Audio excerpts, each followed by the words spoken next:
Hello everyone, good morning. स्वागत है आप सभी का हमारा नर्सिंग क्लासेस में। आज हम पढ़ेंगे एनीमिया के बारे में कि एनीमिया क्या है, किस कंडीशन में देखेंगे कि मतलब ये मरीज एनीमिया से ग्रसित है और एनीमिया के साइन एंड सिम्टम क्या है। एनीमिया कंडीशन में कौन कौन सी इन्वेस्टिगेशन हम कराएंगे, कौन कौन सी जाँचें करवाएंगे। तो आइए देखते हैं एनीमिया क्या है। एनीमिया क्या है? Anemia is a condition which do not have enough healthy RBC hemoglobin in the blood।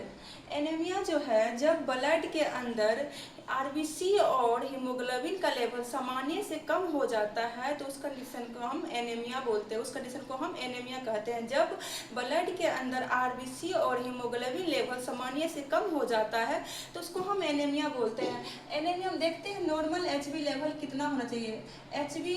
HB percent normal level कितना होना चाहिए मेल के अंदर जो है 13 से लेकर के 17.5 के बीच अगर ये रेंज होता है मेल के अंदर 13 से लेकर 17.5 ग्राम पर डीएल अगर है तो वो एक नॉर्मल कंडीशन है। नॉर्मल मतलब ऐसे नॉर्मल अगर पेशेंट है कोई तो उसको हम एनीमिया नहीं बोल सकते। नॉर्मल लेवल है एचबी का मेल के अंदर 13 से 17.5 ग्राम पर DL. HB percent normal level जो है फीमेल के अंदर कितना होता है? फीमेल के अंदर जो है 12 से लेकर 12 to 16.5 ग्राम पर डीएल होता है, ये फीमेल के अंदर। तो कभी प्रेग्नेंट लेडीज के अंदर जो है एचबी परसेंट नॉर्मल 11 से लेकर 15 ग्राम पर डीएल होता है। अगर इतना रहता है तो हम जानेंगे कि वो कोई भी माँ जब कंसीव करती है तो प्रेग्नेंट होती है, वो प्रेग्नेंट के अंदर अगर 11 से लेकर 15 के बीच ब्लड रहता है ग्राम पर डीएल के अंदर तो वो एक नॉर्मल कंडीशन होता है। लेकिन इससे जब नीचे जाता है तो उसको हम एनीमिया बोल सकते हैं, उसको हम एनीमिया बोलते हैं। आरबीसी लेवल नॉर्मल कितना होता है? आरबीसी का नॉर्मल लेवल कितना होता है? तो आरबीसी का नॉर्मल लेवल होता है 4.5 से 5.5 मिलियन पर माइक्रोलीटर होता है। आरबीसी का जो नॉर्मल लेवल होता है ब्लड के अंदर 4.5 से 5.5 मतलब 4.5 से 5.5 मिलियन पर माइक्रोलीटर होता है। ये आरबीसी का मात्रा लेवल होता है। लेकिन इससे जब आरबीसी का लेवल कम होने लगता है तो उस कंडीशन को हम एनीमिया बोलते हैं। तो देखते हैं एनीमिया का sign and symptom.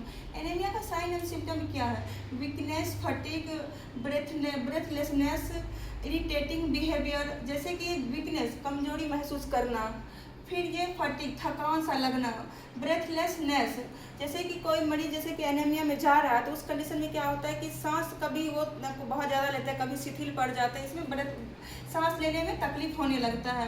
Irritating behaviour, जैसे कि जब कोई पेशेंट को ब्लड लॉस होता है तो वो इरिटेटिंग मतलब चिड़चिड़ापन महसूस करता है। कभी कभी वो अगर नॉर्मल सी बात पे भी वो चिड़चिड़ा उठते हैं, कभी गुस्सा आता है तो कभी वो मतलब इरिटेटिंग बिहेवियर करता है वो। उसके बाद है ऑर्थोपेडिक हाइपोटेंशन। एनीमिक पेशेंट का क्या होता है, जब कोई पेशेंट बैठता है फिर उठते हैं तो उस कंडीशन में उसका बीपी क्या होता है, लो हो जाता है। ऑर्थोपेडिक हाइपोटेंशन मतलब यही होता है कि जब कोई पेशेंट बैठता है फिर उठता है तो उस कंडीशन में उसका बीपी लो हो जाता है। लॉस्ट ऑफ कॉन्ट्रेशन, जैसे कि कोई हम सपोज डेट किसी कोई पेशेंट एनीमिक है, वो पढ़ने के लिए बैठा लेकिन उसको पढ़ने में कॉन्ट्रेशन नहीं है, वो पढ़ने की इच्छा नहीं कर रहा है, वो जैसे जिस तरह से पढ़ना चाहिए वो पढ़ नहीं पा रहा है। इसका क्या मतलब होता है? लॉस्ट ऑफ कॉन्स्ट्रेशन, मतलब वो जिस तरह से वो कांस्टेंट है किसी चीज को पढ़ने के लिए वो उस तरह से वो नहीं पढ़ पा रहे हैं। ये पाल्पिटेशन, रैपिड हार्ट बीट, और ये क्या होता है? हार्ट बीट एनीमिक पेशेंट का जो हार्ट बीट है बढ़ जाता है। उसके बाद है pallor skin, nail beds conjunctiva, उसका स्किन जो जैसे कि पैलर मतलब उसका हम स्किन चेक करते हैं, फिर नेल बर्ड नाखून से चेक करते हैं कि सच में एनीमिक है पेशेंट की क्या है, फिर उसका आई के नीचे से चेक करते हैं उसका कुछ मरीज एनीमिक है क्या, उसका रेडनेस ऑफ टंग क्रैकिंग, उसके जीभ से चेक करते हैं मतलब सच में ये पेशेंट एनीमिक है। अगर ये सारे कंडीशन हमको देखने की सारे में से 4-5 कंडीशन अगर हमको देखने को मिलता है तो हम कंफर्म हो जाते हैं कि मरीज एनीमिक है। इस कंडीशन में हम उसका मतलब ये इन्वेस्टिगेशन करते हैं कि सच में पेशेंट एनीमिक है कि क्या है, किस रीजन से पेशेंट को मतलब ऐसा दिक्कत हो रहा है। तो ये एचबी का जो है एचबी परसेंट जो है हम देखेंगे सेवरिटी ऑफ एनीमिया। किस कंडीशन में अगर हमको कितना तक ब्लड है, जो हम देखेंगे कि कैसा मरीज एनेमिक है, माइल्ड एनेमिक है, मॉडरेट एनेमिक है या फिर सीवियर एनेमिया है, कैसा एनेमिया हम कैसे चेक करेंगे। अगर एचबी% लेवल जो है 8 से 10 ग्राम पर डीएल रहता है तो वो माइल्ड एनेमिया कहलाता है। उसके बाद जब एचबी% लेवल 7 से 8 ग्राम पर डीएल रहता है तो वो मॉडरेट एनीमिया में आ जाता है। लेकिन जब एचबी% लेवल 7 ग्राम पर डीएल आता है तो ये सीवियर एनीमिया में आता है।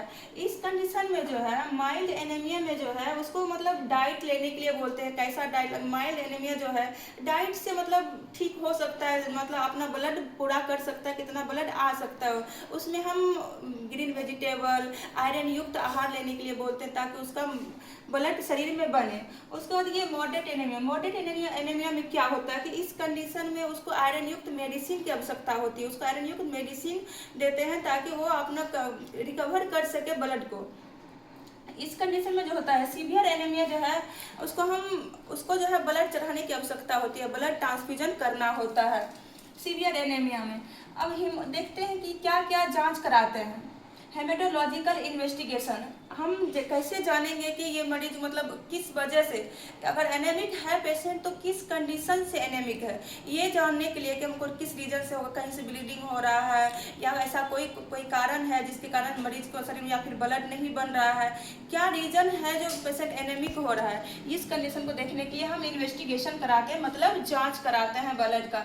पहले हम सीबीसी कराते हैं, फिर आयरन लेवल चेक करते हैं, फेलेट लेवल चेक करते हैं, किडनी फंक्शन टेस्ट, फिर यूरिन टेस्ट, स्टूल टेस्ट, ये कोलोरोस्कोपी या गैस्ट्रोस्कोपी या फिर बोन मैरो बायोप्सी करते। बायोप्सी मतलब क्या होता है कि वहाँ किसी ऑर्गन मतलब बोन मैरो के ऑर्गन का लेकर के चेक करना।